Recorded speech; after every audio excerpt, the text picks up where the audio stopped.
Hello అన్నయ్య గారు, కొంచెం ఈ నెలలో ఇబ్బంది అయ్యి కట్టలేకపోయానండి. వచ్చే నెలలో 2 కలిపి కట్టేస్తాను. రే బాలాజీ, అమ్మా, నీ ఉద్యోగ ప్రయత్నాలు ఎక్కడి దాకా వచ్చాయిరా? ఎవరి దగ్గరికి వెళ్ళి పని అడిగినా మినిమం ఎక్స్పీరియన్స్ కావాలంటున్నారు. పోనీ ఏదైనా పార్ట్ టైం జాబ్ అన్నా చెయ్యొచ్చు కదా. ఇంట్లో చాలా ఇబ్బందిగా ఉంది. అమ్మా, ఈ రోజుల్లో డెలివరీ బాయ్గా చేరన్నా కంపల్సరీ బైక్ కావాలమ్మా. ఏదైనా సెకండ్ హ్యాండ్ బైక్ అయినా తీసుకోవచ్చు కదరా.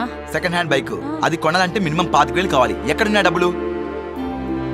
ఒక పని చెయ్యి, ఇదిగో ఈ దుద్దులు తీసుకెళ్ళి అమ్మేసి బైక్ తీసుకో. వద్దమ్మా, నాన్న గుర్తుకోనే ఇవి ఒకటే, వాటిని నేను అమ్మలేను.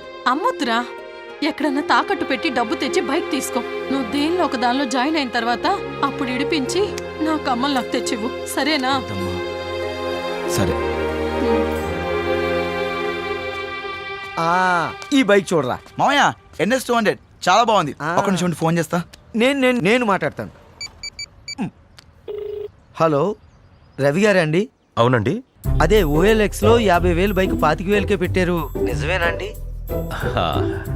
అవును భయ్యా, నేను CRPFలో పనిచేస్తున్నాను. నాకు హైదరాబాద్ నుంచి ఢిల్లీకి ట్రాన్స్ఫర్ అయ్యింది. నేను 3 డేస్లో వెళ్ళిపోవాలి. అందుకే బైక్ అర్జెంటుగా అమ్మేయాల్సి వస్తుంది.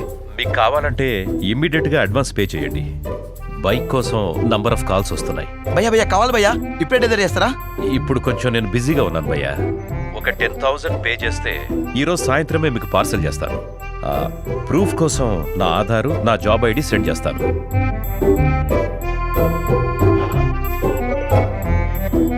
Aadhaar card, job ID proof పంపించాడు రా, జెన్యూన్ పర్సన్ లా ఉన్నాడు.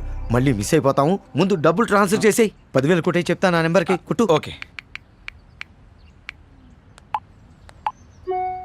కొట్టేసాను మామయ్య.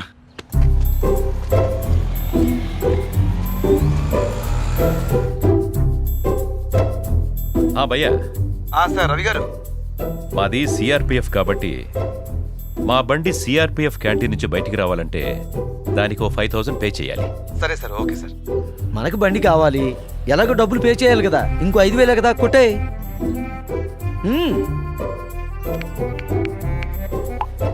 కొట్టేసాను మామయ్య. ఇప్పుడు మామయ్య ఒక నిమిషం. మామయ్య బైక్ అతను మాట్లాడు. సార్, నేను ఇప్పుడే బండి పార్సల్ చేయించాను. 2 రోజుల్లో మీరు ఇచ్చిన అడ్రస్కి వచ్చేస్తుంది. డెలివరీ అక్నాలెడ్జ్మెంట్ వాట్సాప్ చేస్తాను. ఇమ్మీడియట్గా బ్యాలెన్స్ అమౌంట్ సెండ్ చేయండి. Okay sir, thank you sir. మామయ్య బైక్ పార్సల్ చేశారంట. ఇది రిసిప్ట్ కూడా పంపించారు. ఆ మిగిలిన బ్యాలెన్స్ కూడా కొట్టేమన్నారు. అమ్మయ్యా,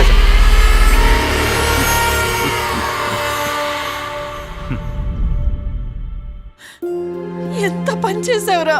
CRPF అధికారని చెప్తే నమ్మానమ్మా. బైక్ పార్సల్ చేస్తారని చెప్పి డబ్బులు మొత్తం కాజేశారు. కష్టపడి రెక్కలు ముక్కలు చేసుకొని సంపాదించిన సొమ్మునంతా ఇలాంటి వాళ్ళు వచ్చి రాబందుల్లా కాజేస్తున్నారు. వదలకూడదు, వాళ్ళని ఊరికి వదలకూడదు. పోలీస్ కంప్లైంట్ ఇవ్వాల్సిందే. రే బాలాజీ, పదరా పోలీస్ స్టేషన్ కి కంప్లైంట్ ఇద్దారా.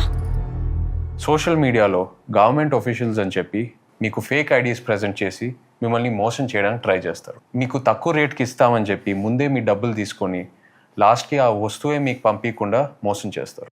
జాగ్రత్తగా ఉండండి.